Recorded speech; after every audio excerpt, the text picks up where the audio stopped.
Capítulo 1. La astilla en el pie, parte 1. A mí me frustra tomar un libro de temas bíblicos o teológicos que tenga muchas historias. A mí me gusta la verdad, olvídese de las historias, ellas pueden esperar a ser usadas en cualquier otro momento. Sin embargo, me encuentro iniciando un libro de esta naturaleza con una historia. Así que por favor léalo. Esta es una historia verídica acerca de mi experiencia, la cual, en una manera sorprendente, es un paralelo de lo que puedo percibir que es el tema de este libro. Todo sucedió sobre un piso de madera de una casa de campo antigua como a 5 kilómetros de Bolton, Carolina del Norte. Mi hermana mayor, Opal, y yo jugábamos descalzos en la casa. Ella me estaba correteando por toda la casa de cuarto en cuarto cuando de repente grité de angustia y dolor y caí al suelo llorando. Los niños de 10 años como quiera lloran cuando se lastiman, sentí como si me hubiesen enterrado una aguja roja ardiente en la parte de abajo del dedo gordo de mi pie izquierdo. Lo único visible era una manchita roja, pero al juzgar por el dolor que tenía estaba seguro que me había enterrado una astilla en mi pie. Mi madre estuvo buscando y picándole el área de la manchita roja con una aguja, pero no pudo encontrar nada. Ella intentó asegurarme que no tenía una astilla en mi pie. Sin embargo, mi pie me dolía tanto que me llevó al médico más cercano, el cual estaba a 10 kilómetros de distancia. El médico, un hombre ya mayor de edad, vio mi pie y dijo que no veía la astilla. Sin embargo, yo insistí que yo tenía una astilla en mi pie porque podía sentir el dolor. Luego me roció el pie con un líquido helado y me dijo que estaría tan helado mi pie que no sentiría la navaja con la que me iba a cortar. Después de que se congeló mi pie, él comenzó a cortar. Me dijo que no dolería, pero fue lo contrario. Él le dijo a mi madre que no me estaba lastimando, pero sí lo estaba haciendo. Yo me sacudía, gritaba y retorcía por el dolor que la navaja me estaba provocando hasta que él se dio por vencido y dijo que no había una astilla en mi pie. Me dijo que probablemente la astilla entró en el pie y luego salió. Esta vez le creí, pero mi pie me seguía doliendo. No todo el tiempo me dolía el pie, pero en otras ocasiones sentía un dolor ardiente y punzante. Seguido revisaba mi pie para ver si encontraba la astilla. Todo lo que podía ver era la parte donde había cortado el doctor. Pasaron semanas y en ocasiones mejoraba, pero en otras empeoraba. Cuando movía mi pie de cierta manera resurgía el dolor ardiente y punzante. Las semanas se tornaron en meses y los meses en años. Mi familia se había mudado a California. En ocasiones podía correr sin dolor, pero en otras me daba mucho dolor. Hubo largos periodos en los que no sentía dolor alguno. Pero de vez en cuando regresaba aquel dolor ya familiar. Finalmente, después de varios años, ya no me molestó el dolor en mi pie.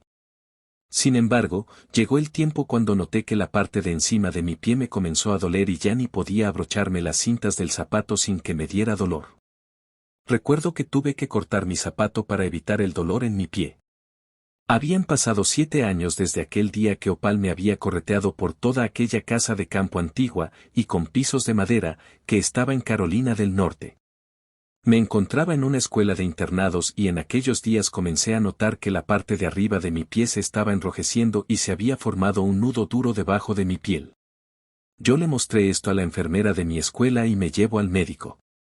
El médico decidió cortar el nudo en mi pie. En esta ocasión el médico usó un anestésico que funcionó. Después de cortar como por 1 hora por fin logró separar el nudo de mi pie. Por dentro encontramos una astilla de como 3,5 centímetros de largo. Había estado allí por 7 años.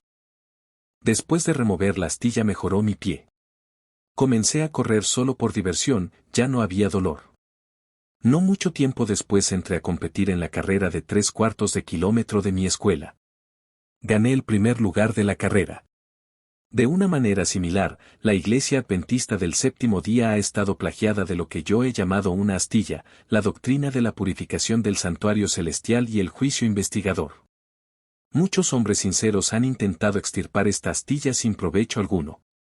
Seguido, los que han intentado hacer esto se les ha desairado, ridiculizado, y se les ha destituido de sus puestos ministeriales y de la membresía en su iglesia. Así como aquel viejo doctor de campo, los oficiales de la iglesia han declarado, vez tras vez, que no existe una astilla. Y la iglesia ha aprendido a vivir con el problema. Han pasado años sin los síntomas. Luego por alguna razón u otra se manifiesta de nuevo el dolor. Este ha sido un patrón concurrente a través de la historia de la Iglesia Adventista del Séptimo Día. Lo que hubiera sido de esta iglesia si no hubiera tenido la astilla y otras doctrinas, nunca lo sabremos.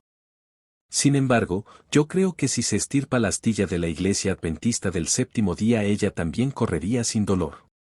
Sí, el proceso de remover la astilla sería doloroso y con la astilla la tradición asociada a ella también tendría que ser removida. Pero poco después, creo que la Iglesia ASD, Adventista del Séptimo Día, estaría estableciendo nuevas metas y serían libres del dolor que la astilla les ha causado. Siendo un adventista del séptimo día de cuarta generación, yo me beneficié de todas las cosas buenas que hay en la Iglesia ASD y hay muchas. Mi propósito al escribir este libro es ayudar a la Iglesia ASD y no estorbarle. Yo tengo y sigo teniendo muchas dulces memorias de la vida y ministerio que viví dentro de la Iglesia ASD. Es por esta razón que en una pequeña manera yo espero que este libro pueda ayudar a remover la astilla para que venga una verdadera salud a este cuerpo. En momentos esta tarea sería dolorosa al exponer los errores. Esto sería especialmente importante para aquellos adventistas que no conocen algunas verdades sobre la historia del movimiento de la Iglesia ASD. Sería dificultoso que algunos adventistas históricos acepten la verdad y den una seria evaluación de cómo la astilla fue usada aún en luz de la escritura, la historia, la teología, la experiencia y la ética. Yo recuerdo muy bien el dolor que sufrí al aprender estas cosas. Sin embargo, no tiene propósito repasar los hechos, sino que la cortada tiene que ser lo suficientemente profunda para sacar la astilla que ha estado cubierta por la tradición y el tiempo. Es mi convicción que la verdad no necesita otro fundamento que el que se haga una investigación bajo la guía del Espíritu Santo y la disposición de seguir la verdad cuando sea descubierta. El conocer y seguir la verdad, aun sabiendo que tan doloroso es el proceso, traerá un verdadero gozo y una libertad al final. ¿Acaso no fue Jesús el que dijo la verdad os hará libres? Me gustaría poder enfocarme solamente en la astilla.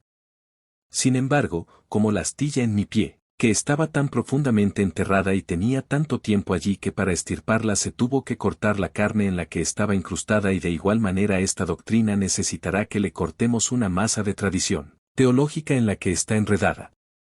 Yo originalmente esperaba solamente tratar con la doctrina de la purificación del santuario celestial y el juicio investigador sin confrontar los escritos y el ministerio de Elena G. White. Sin embargo, después de hacer mis propios estudios encontré que esto sería imposible. La purificación del santuario celestial y el juicio investigador como doctrina continua son un legado de Elena G. White y de nadie más. Es verdad que otros lo inventaron, lo respaldan y lo explican, pero ella lo cimentó en el fundamento del adventismo como una verdad inmovible. Todo el movimiento ADS descansa en la integridad de que en el 22 de octubre de 1844 fue el día del cumplimiento de Daniel 8:14, del cual los adventistas enseñan como el comienzo de la purificación del santuario celestial y el juicio investigador. Lo que realmente sucedió ese día ha sido el centro de un debate e interpretación adventista desde el 23 de octubre de 1844 hasta este día. El remover las doctrinas, la purificación del santuario celestial y el juicio investigador de la teología de los ASD pondría en cuestión la inspiración y autoridad de los escritos de Elena White y la integridad del movimiento adventista. Algunos sienten que en vez de llamarle una astilla a las doctrinas de la purificación del santuario celestial y el juicio investigador, mejor le hubiesen llamado la viga de apoyo. Este libro se enfocará en la doctrina ASD de la purificación del santuario celestial y el juicio investigador y sus enseñanzas relacionadas.